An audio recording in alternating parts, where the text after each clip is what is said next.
Senator Murphy. Thank you very much, Mr. Chairman. I feel like it's Groundhog Day in this committee. We've been told by the administration, frankly, multiple administrations for years, that Russia's support for Assad and Iran's support for Assad is tepid. It's fragile. It's just a matter of time before he falls. The truth of the matter is they were always willing to do more than we were in Syria to protect their interests, and that is likely the exact same case here in Venezuela. And so our policy has been misguided by fundamentally flawed assumptions from the beginning. And I have deep respect for both of you who are testifying before this committee, but we just have to be clear that our Venezuela policy over the last year and a half has been an unmitigated disaster. And if we aren't honest about that, then we can't self-correct. We have to admit that our big play, recognizing Guaido right out of the gate and then moving quickly to implement sanctions, just didn't work. It didn't.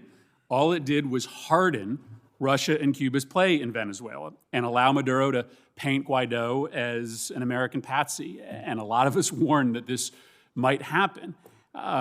We could have used the prospect of U.S. recognition or sanctions as leverage. We could have spent more time trying to get European allies and other partners on the same page. We could have spent more time trying to talk to or neutralize China and Russia early before we backed them into a corner from which they are not moving. They are not moving.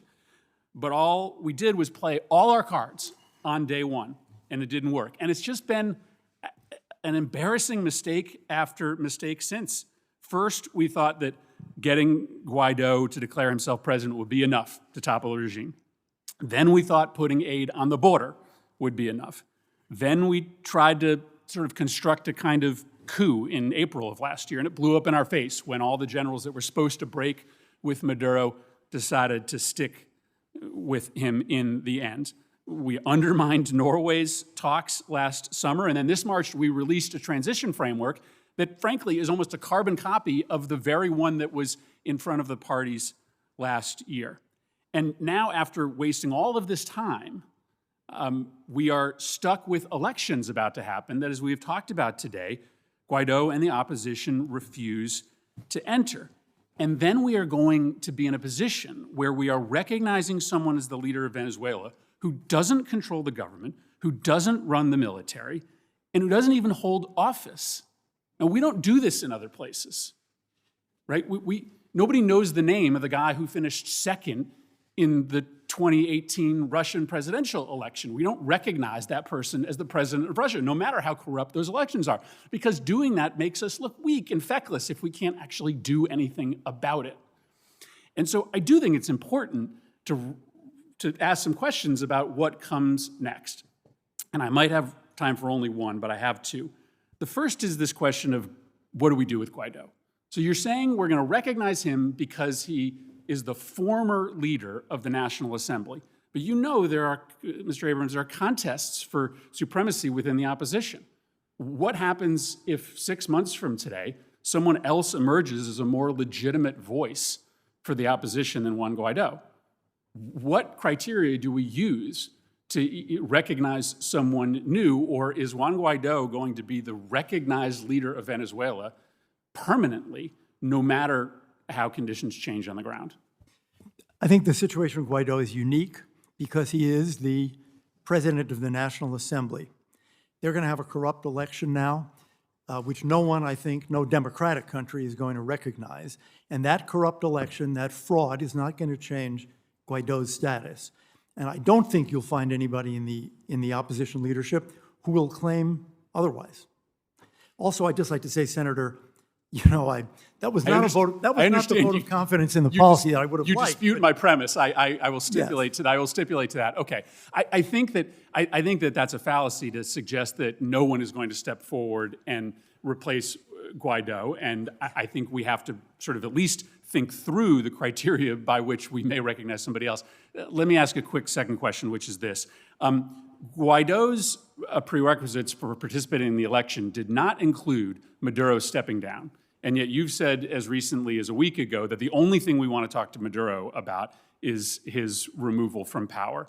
Are we open, the United States of America, to a discussion with Maduro in which he stays in power as a transition to an election that is actually free and fair. Because frankly, even if he's not in power, there's no guarantee that his allies couldn't rig an election. So why aren't we open to that as a possible path forward? Because we do not believe that a free election in Venezuela is possible with Maduro in power, in control of the army, in control of the police, in control of the colectivo gangs, with 2,000 or 3,000 Cuban intelligence agents. We do not see that that is a possibility of a free election.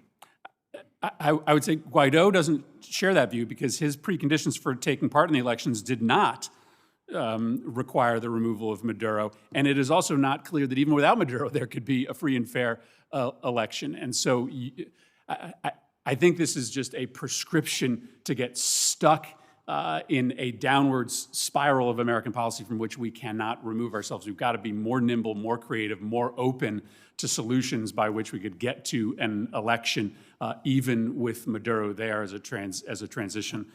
Thank you, Mr. Chairman. If I could I respond for just a few seconds? Go ahead. You know, we presented this framework for a democratic transition precisely to show what we would like to see happen. And in the framework, both sides, the Chavistas and the opposition in the National Assembly, elect a transitional government.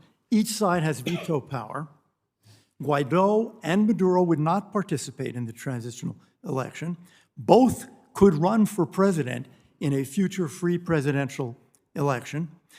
We thought we were putting out, and many, many countries who have looked at this have said, this is a positive formula, and we showed the way to the lifting of U.S. sanctions. And I would just say again, just under 60 countries support Guaido. So the notion that we have done this alone and without international support, Senator, I would submit is not accurate.